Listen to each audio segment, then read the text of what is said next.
Hello and welcome to From the South, teleSUR's daily news show. We start off, as always, in Latin America.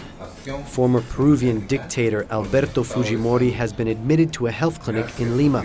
He's being tested for a brain condition. He's also been experiencing problems moving his right shoulder. Fujimori said on Twitter that he had to be scanned for a lack of blood flow to the brain that can lead to strokes. He has been serving a 25-year sentence since 2009 for graft and human rights abuses during his 1990 to 2000 authoritarian rule.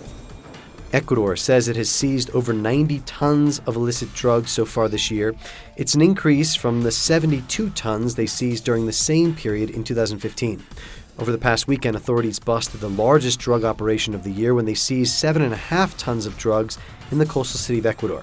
Much of the drugs that pass through Ecuador are headed north to the United States, Canada, and Europe. Venezuelan President Nicolas Maduro this week met in Caracas for bilateral talks with Prime Minister Keith Rowley of Trinidad and Tobago. The two leaders signed a deal that will provide the Caribbean island with gas from Venezuela's Dragon Field, which lies off the coast of Sucre. Trinidad and Tobago has been dealing with a shortage of gas recently. Rowley said the agreement will assist with the island's gas needs in the medium and long term. Maduro said the revenues from the deal will help Venezuela's economy.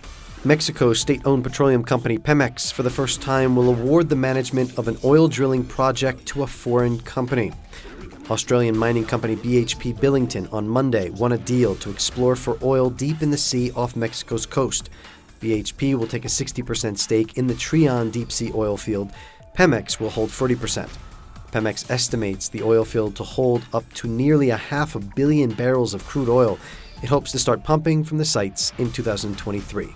In world news, pre-trial hearings continued on Tuesday for 5 men charged in the September 11, 2001 attacks on New York and Washington. Pakistani-born Khalid Sheikh Mohammed has taken credit for masterminding the hijacked plane attacks that killed nearly 3,000 people.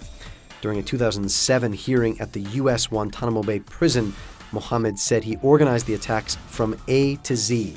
The 5 could be put to death if found guilty. Austrians celebrated the defeat of far-right candidate Norbert Hofer in the recent presidential runoff elections.